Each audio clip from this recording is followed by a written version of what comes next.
Selamat sore, salam sehat. Bertemu kembali pada mata kuliah Konservasi Sumber Daya Hayati Perairan bagi mahasiswa semester 5 Program Studi Manajemen Sumber Daya Perairan. Pada perkuliahan minggu ke-5 ini, kita masih melanjutkan pembahasan modul 2 dengan topik konservasi, di mana pada pertemuan minggu ini kita akan membahas satu materi kajian, yaitu etika konservasi. Kita langsung saja pada materi ketiga, yaitu etika konservasi. Nah, kata etika ini berasal dari bahasa Yunani, yaitu ethos, yang lebih kurang berarti adat istiadat atau kebiasaan. Ada 3 teori mengenai pengertian etika yang umum digunakan. Pertama adalah etika deontologi. Etika deontologi adalah suatu tindakan dinilai baik atau buruk berdasarkan apakah tindakan itu sesuai atau tidak dengan kewajiban. Yang kedua, etika teologi adalah baik buruknya suatu tindakan berdasarkan tujuan atau akibat suatu tindakan. Yang ketiga, etika keutamaan. Ini adalah mengutamakan pengembangan karakter moral pada diri setiap orang. Nah, dalam konteks ini, konservasi pada saat ini dan masa yang akan datang akan semakin berfokus pada penanaman dan penerapan etika konservasi, di mana etika konservasi ini diturunkan dari etika lingkungan. Nah, etika lingkungan merupakan kebijaksanaan moral manusia dalam bergaul dengan lingkungannya. Dengan demikian, etika lingkungan diperlukan agar setiap kegiatan yang menyangkut lingkungan dipertimbangkan secara cermat sehingga keseimbangan lingkungan tetap terjaga. Nah, kita mengenal beberapa jenis etika lingkungan. Etika lingkungan ini disebut juga etika ekologi. Etika ekologi ini dapat dibagi menjadi 2. Yang pertama adalah etika ekologi dangkal. Etika ekologi dangkal adalah pendekatan terhadap lingkungan yang menekankan bahwa lingkungan sebagai sarana untuk kepentingan manusia. Di sini etika ekologi dangkal ini lebih bersifat antroposentris. Etika ekologi dangkal ini biasanya diterapkan pada filsafat rasionalisme dan humanisme serta ilmu pengetahuan mekanistik, yang kemudian diikuti dan dianut oleh banyak ahli lingkungan. Kebanyakan para ahli lingkungan ini memiliki pandangan bahwa alam bertujuan untuk memenuhi kebutuhan hidup manusia.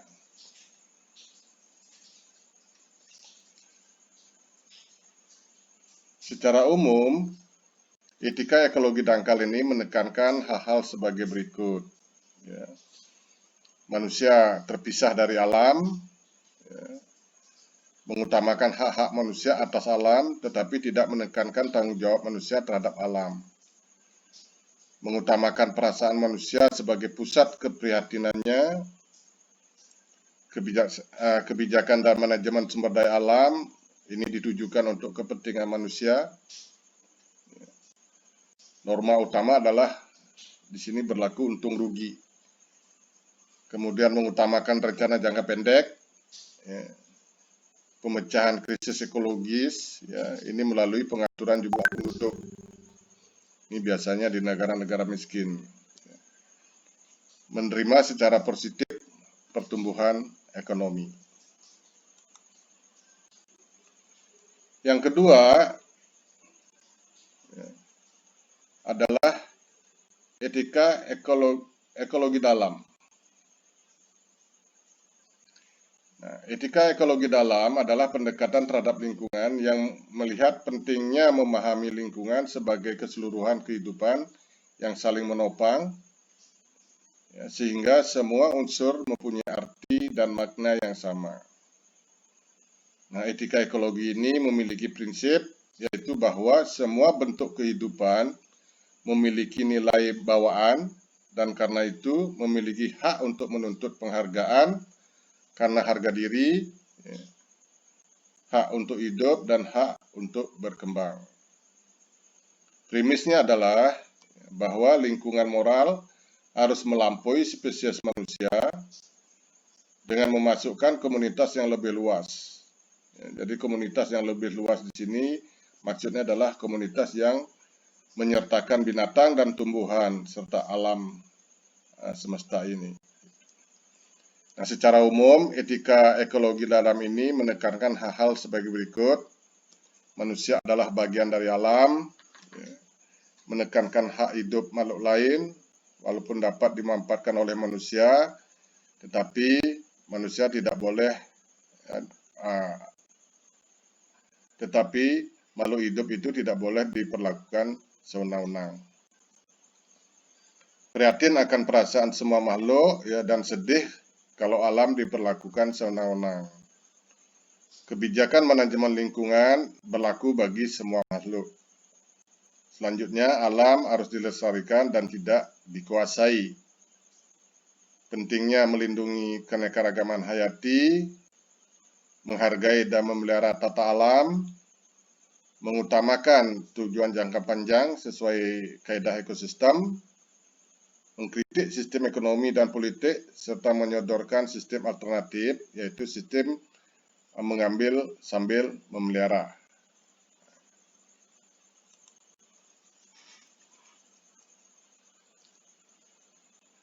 Nah, selanjutnya adalah teori etika lingkungan.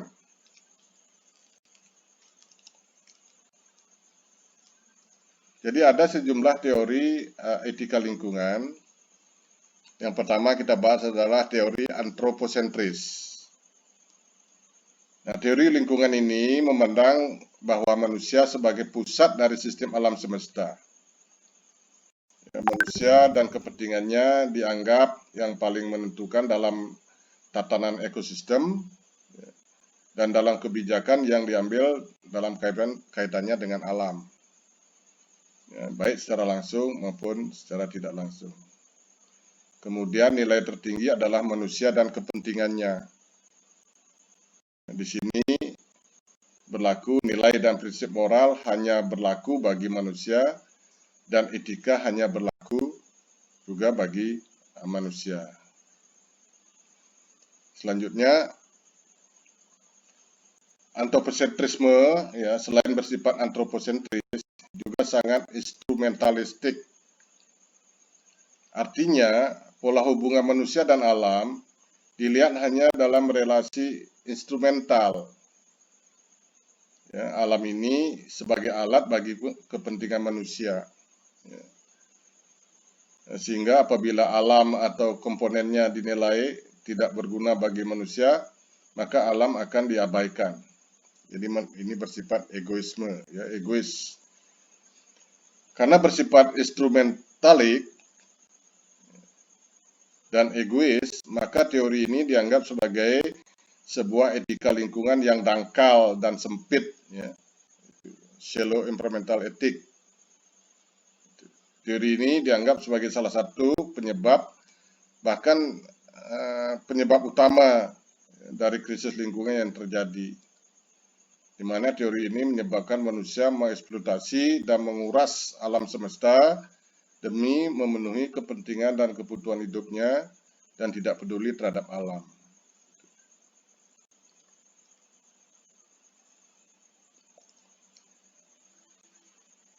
Yang kedua adalah teori biosentris.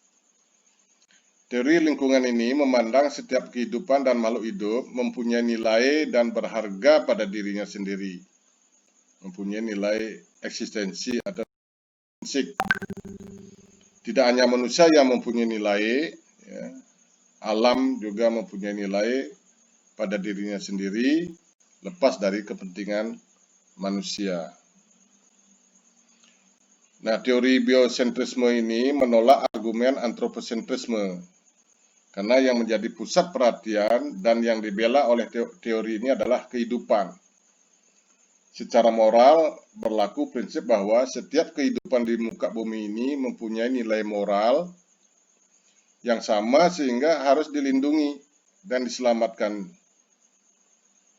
Ya, konsekuensinya, alam semesta adalah sebuah komunitas moral, baik pada manusia maupun pada makhluk hidup lainnya. Ya. Manusia maupun bukan manusia sama-sama memiliki nilai moral dan kehidupan. Makhluk hidup apapun pantas dipertimbangkan secara serius dalam setiap keputusan dan tindakan moral, bahkan lepas dari perhitungan untung rugi bagi kepentingan manusia.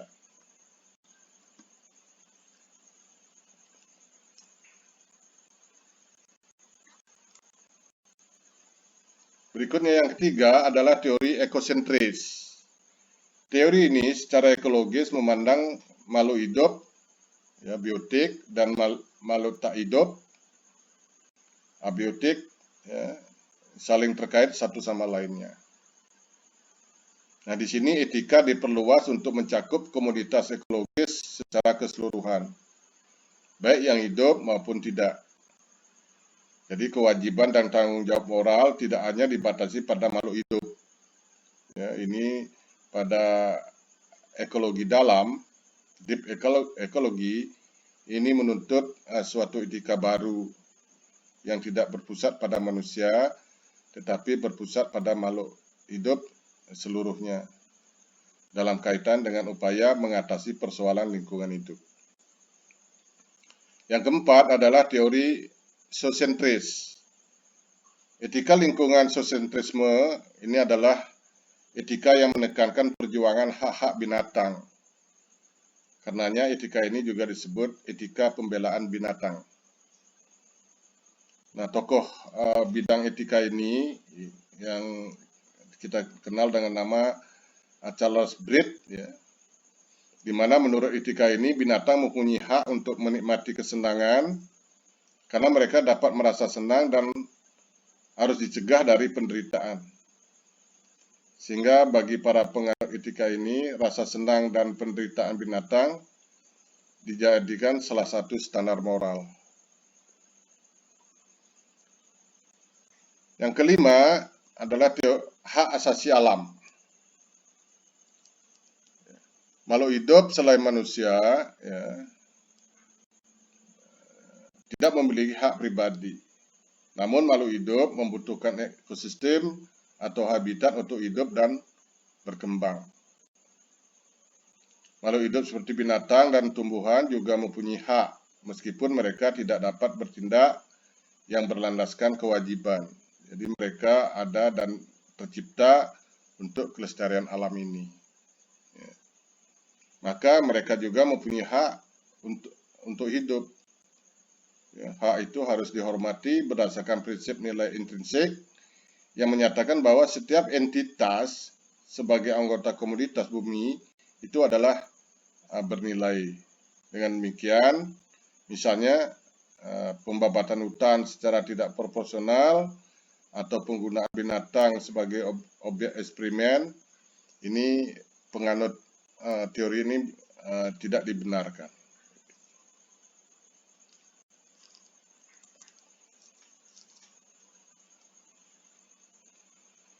Nah, hal-hal yang harus diperhatikan sehubungan dengan penerapan etika lingkungan sebagai berikut. Pertama, manusia merupakan bagian dari lingkungan yang tidak terpisahkan. Ya. Sehingga perlu menyayangi semua kehidupan dan lingkungannya, ya, selain dirinya sendiri. Yang kedua, manusia sebagai bagian dari lingkungan hendaknya selalu berupaya untuk menjaga terhadap kelestarian, keseimbangan, dan keindahan alam. Nah, di sini manusia hendaknya bijak menggunakan sumber daya alam yang terbatas. Yang ketiga, lingkungan disediakan bukan untuk manusia saja, melainkan juga untuk makhluk hidup lainnya. Nah, di samping itu, etika lingkungan tidak hanya berbicara mengenai perilaku manusia terhadap alam, namun juga mengenai relasi di antara semua kehidupan alam semesta, yaitu antara manusia dengan manusia yang mempunyai dampak pada alam, dan antara manusia dengan makhluk lain atau dengan alam secara keseluruhan.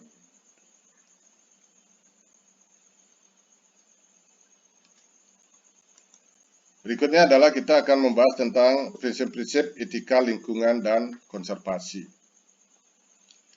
Prinsip yang pertama adalah sikap hormat terhadap alam atau respect for nature. Pada dasarnya, semua teori etika lingkungan mengakui bahwa alam semesta perlu untuk dihormati. Secara khusus sebagai pelaku moral, manusia mempunyai kewajiban moral untuk menghormati kehidupan, baik pada manusia maupun makhluk hidup lain dalam komunitas ekologis seluruhnya. Hormat terhadap alam merupakan suatu prinsip dasar bagi manusia sebagai bagian dari alam semesta secara keseluruhan. Yang kedua adalah prinsip tanggung jawab, tanggung jawab moral responsibility for nature.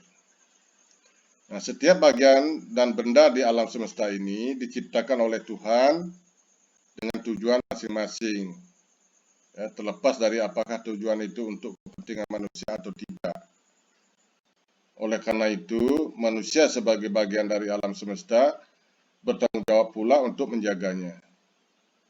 Sehingga kelestarian dan kerusakan alam merupakan tanggung jawab bersama seluruh umat manusia. Nah, di sini semua orang dituntut harus bisa bekerja sama bahu-membahu untuk menjaga dan melestarikan alam serta mencegah dan memulihkan kerusakan alam serta saling mengingatkan, melarang dan menghukum siapa saja yang merusak alam. Prinsip ketiga adalah solidaritas kosmis, cosmic solidarity. Nah, dalam diri manusia timbul perasaan solider, senasib sepenanggungan dengan alam dan sesama makhluk hidup lainnya. Nah, prinsip ini bisa mendorong manusia untuk menyelamatkan lingkungan dan semua kehidupan di alam ini. Prinsip ini juga berfungsi sebagai pengendali moral untuk mengharmoniskan manusia dengan ekosistemnya dan untuk mengontrol perilaku manusia dalam batas-batas keseimbangan kosmis. Nah, solidaritas ini juga mendorong manusia untuk mengutuk dan menentang setiap tindakan yang menyakitkan binatang tertentu atau bahkan memusnahkan spesies tertentu. Yang keempat adalah prinsip kasih sayang dan kepedulian, caring for nature. Prinsip ini tidak didasarkan pada pertimbangan kepentingan pribadi, tetapi semata-mata demi kepentingan alam. Nah, dengan semakin peduli terhadap alam, maka manusia menjadi semakin matang dengan identitas yang kuat. Kemudian kelima adalah prinsip no harm. Nah, terdapat kewajiban sikap solider dan kepedulian, paling tidak dengan tidak melakukan tindakan yang merugikan atau mengancam eksistensi makhluk hidup lain di alam semesta ini. Jadi kewajiban dan tanggung jawab moral dapat dinyatakan dengan merawat, melindungi, menjaga, dan melestarikan alam, dan tidak melakukan tindakan seperti misalnya membuang sampah, membakar hutan, atau kegiatan yang dapat menimbulkan kerusakan dan pencemaran lingkungan. Yang keenam adalah prinsip hidup sederhana dan selaras dengan alam. Nah, prinsip ini menekankan pada nilai, kualitas, cara hidup yang baik, bukan menekankan pada sikap rakus dan tamak. Ada batas untuk hidup secara layak sebagai manusia yang selaras dengan alam. Yang ketujuh adalah prinsip keadilan.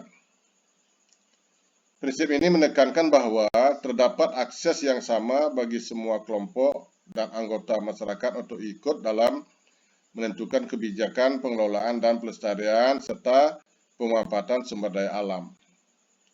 Dalam prinsip ini, kita perlu memperhatikan kepentingan masyarakat tradisional atau masyarakat adat secara lebih khusus, karena dalam segi pemanfaatan sumber daya alam dibandingkan dengan masyarakat modern akan kalah dari segi permodalan, teknologi, informasi, dan sebagainya.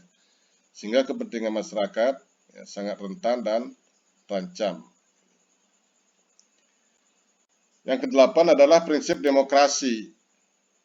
Prinsip ini terkait erat dengan hakikat alam, yaitu keanekaragaman dan pluralitas. Nah, di sini demokrasi memberi tempat seluas-luasnya bagi perbedaan, keanekaragaman dan pluralitas. Sesungguhnya alam itu adalah demokrasi yang sesungguhnya, karena salah satu dari prinsip kelestarian alam itu adalah keanekaragaman yang setinggi-tingginya.